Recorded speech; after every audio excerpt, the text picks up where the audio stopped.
زما کور پتا جنت دے ما د پار فرښتې جنتا عبارت ته د ژوند داغ چینای مور خوږې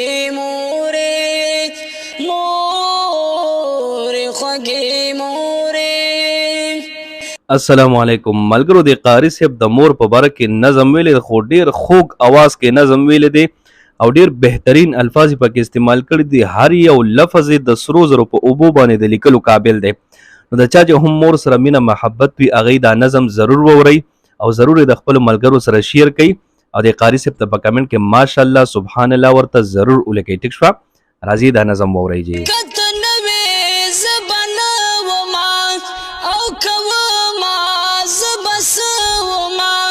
ماشاءالله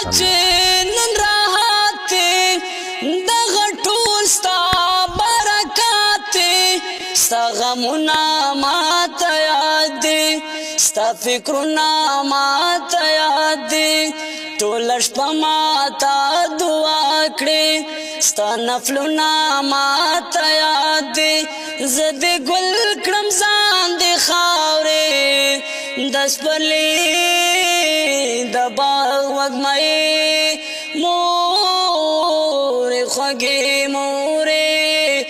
مورې خوږې مورې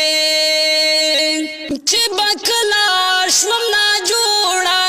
ستا ژړا ماته یادېږي ما چې ووینې تکلیف کې ستا زړګی ماشاءالله په کمنټ کې ورته ماشاءالله ضرور لیکئ ښه یو حق دې په ما غر دی دا به څنګه پوره کېږي خدای دې نه کړي زما مورې د چا چې مور سره مینه محبت وي هغوی ملګرو سره ضرور شیر کوئ صحیح ده زما ژوند به څنګه تېرېږي خدای دې داسې چیرې نه کړي چې زه یم وطن یې خدای دې داسې چیرې نه کړي چې زه یم وطن یې مورې خوږې زما کور پتا جنت دے ما د پار فرښتې ژوندتا نه عبادت ته د ژوند داغ نه چینای مورې خوږې وایه ځان درته لوګې کړم که جهان درته لوګې کړم مال او زر درنه قربان کړم که خپل ځان درته لوګې کړم شاعري مې در نظر شه زندګي مې در نظر شه خوشحالي مې ستا رضا ده دا ځواني مې در نظر شه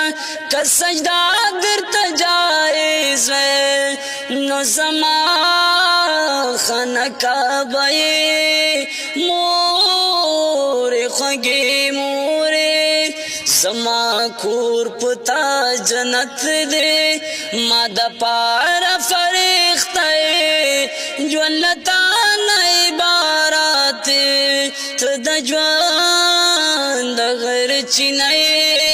مورې خوږې ښه ملګرو نظم واورېد امید دی چې انشاءالله ستاسو به خوښ شوي وي که دا در باندې ښه لګېدلې وي نو د قاري صاحب د ماشاءالله سبحان الله ولیکئ ویډیو ډېره شیر کړئ چې څوک مور سره مینه محبت ساتي هغوی دا ویډیو ډېره شیر کړئ ټیک شوه الله رب العزت مو ډېر خوشحاله باد وساته دعاګانې کوئ دعاګانې به کوو الله په امان